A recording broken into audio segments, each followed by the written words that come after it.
Siniguro po ng Office of Civil Defense na tuloy-tuloy ang pagpapaabot po ng tulong sa mga nasalanta ng magkakasunod na bagyo. Alinsunod na rin po ito sa direktiba ni Pangulong Marcos Jr. na whole of government approach at full mobilization ng resources ng gobyerno. At kaugnay po niyan makakausap po natin sa linya ng ating telepono si Office of Civil Defense Assistant Secretary Bernardo Rafaelito Alejandro IV. Asek Rafi, magandang umaga po sa inyo. Diane Kerer po ito ng Rise and Shine Pilipinas sa PTV4. Good morning po. Yes, good morning. Magandang umaga, Dayan. Thank you for taking our call, Asek. Alright, nagsagawa po kayo ng air survey and also on-ground assessment. Ano po yung general assessment po ninyo sa naging lawak po ng pinsala ng Bagyong Opong, particular po doon sa buong probinsya po ng Masbate, Asek?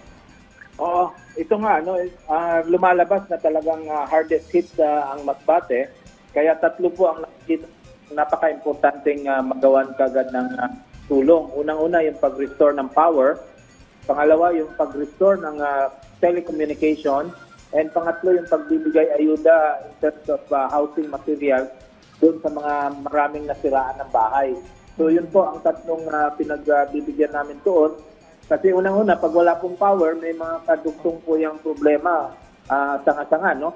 So pwede magkaroon ng problema sa tubig at ina-address natin yan ngayon. So kahapon po, nag-aerial survey tayo.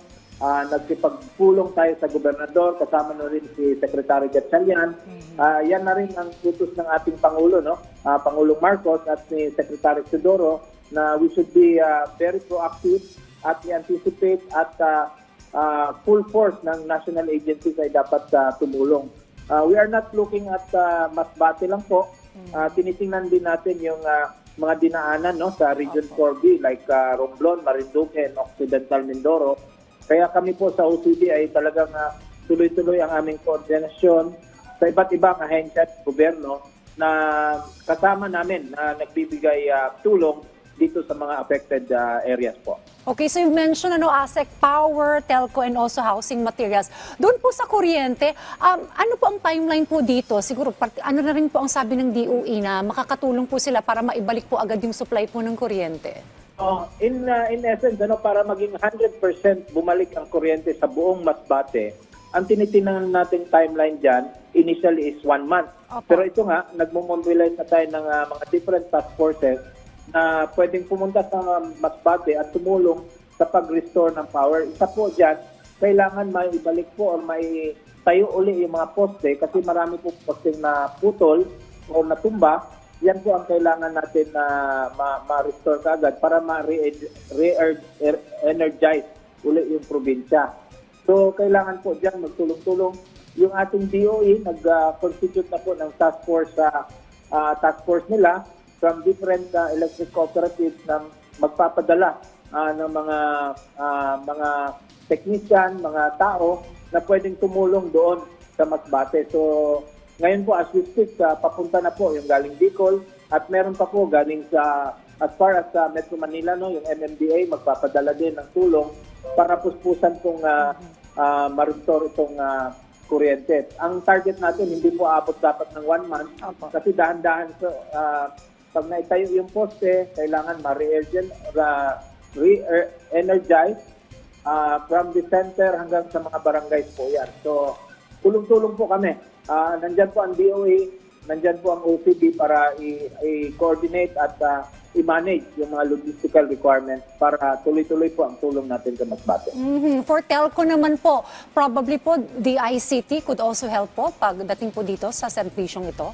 Yes, ang DICT kasama namin kahapon, nag-install na po tayo ng mga alternate or emergency telecoms unit or teams doon sa Masbate City mismo, sa airport.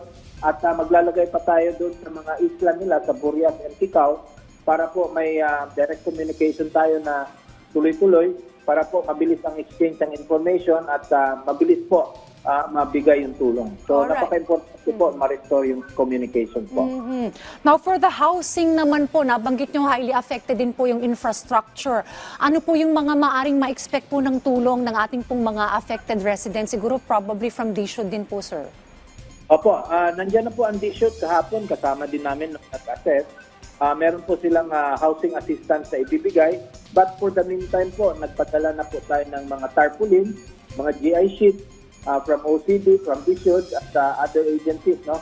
para maging temporary, ma-repair nila yung mga bahay nila, malagyan ng bubong, habang inaantay yung mga permanent support like repair and restoration ng mga kabahayan nila. So tuloy-tuloy po ito. We are moving our logistics papuntang Masbate. So una po, mga emergency shelter assistance, mga shelter kits, repair kits, ay meron na po na dumating na po kahapon mga initial supplies po. Sir Rafi, until now po may mga residente pa rin po sa mga evacuation centers. May bilang po ba kayo nito? Meron pa po ba? Meron pa rin naman, specifically sa Masbate kasi marami nga ang nasiraan ng bahay. So hindi ko lang hawak na yung exact number, but kahapon we went around and checked doon sa mga evacuation centers kasama si Sec Gatchalian at namigay po tayo ng mga food assistance. Wala pong problema sa pagkain, in terms of pagkain, kasi nakapag-prepo po tayo sa mga areas na yan. Ready po talaga ang DSWD to provide this food assistance. How about medical services? Sabi po, kailangan rin daw po ito ng mga taga-lalawigan ng Masbate, sir. Opo. Ang binibigyan natin pansin ngayon ay yung pagbibigay ng genset sa mga tatlong district hospital at saka yung provincial hospital. Kasi meron silang problema sa mga power supply, no? Meron silang generator set, pero kailangan kasi itong, kasi isa lang, kailangan magpahinga ito every 2 hours, kailangan magpahinga siya. So kailangan maglagay tayo ng additional generator set para tuloy-tuloy po ang serbisyo na ibibigay ng hospital. Kailangan po kasi tuloy-tuloy ang mga ER, yung mga medical intervention na dapat tuloy-tuloy 24/7 ay kailangan maibigay yan. So meron na pong mga alternate power source na parating para masustain po ang operation ng mga hospitals natin. Alright, well, buti po at yung ating mga tulong mula sa iba't ibang agency po ay agarang na ibibigay sa ating po mga affected residents. Now, I just want to know po, Sir Rafi, do you have final data kung ilan po ang talagang naging casualties dulot po nitong nagdaang bagyo po, Asek? Ongoing pa rin ang ating pagkuha, kasi as of now, meron tayong 27 dead, pero kasama pa dyan ang Nando. But for Opong po, meron tayong binabalidate. So far, sa Region 8, medyo mataas po. Hindi pa po pumapasok yan officially, but we are looking at 15, 15 casualties, pero binabalidate yan from Region 8 alone. And then itong sa Region 5, na medyo pumapalo din ng 9, So, pero binabalidate yan. Pero kaya tinitingnan natin itong 27 as reported as of today, ay tataas pa ito pag pumasok na po yung mga validated report. Panghuling mensahe na lamang po, Sir Rafi, sa ating pong mga kababayan, especially po yung affected nga po nitong mga nagdaang bagyo. Go ahead po. Opo, kami naman sa national agencies, ayon na rin sa utos ng ating Pangulo, si Ferdinand Marcos Jr., and our Secretary of National Defense and Chairman ng NDRRMC, tuloy-tuloy po ang pagbibigay natin ayuda. As of now, meron na tayong close to 150 million worth of goods na ibigay doon sa mga affected families. Hindi lang po sa Masbate, sa Region 5, pati na po sa Region 4B.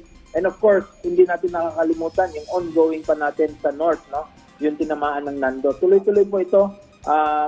In fact, ngayon, tinitingnan na rin natin yung may mga posibleng papasok in the next 2 weeks.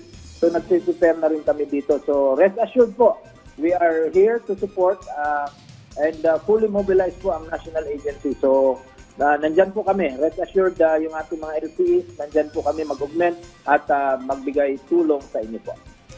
Sir Rafi Alejandro ng OCD, maraming salamat po sa inyong oras dito po sa PTV4 sa Rise and Shine Pilipinas. Mabuhay po kayo. Thank you po, Asek. Thank you, sir.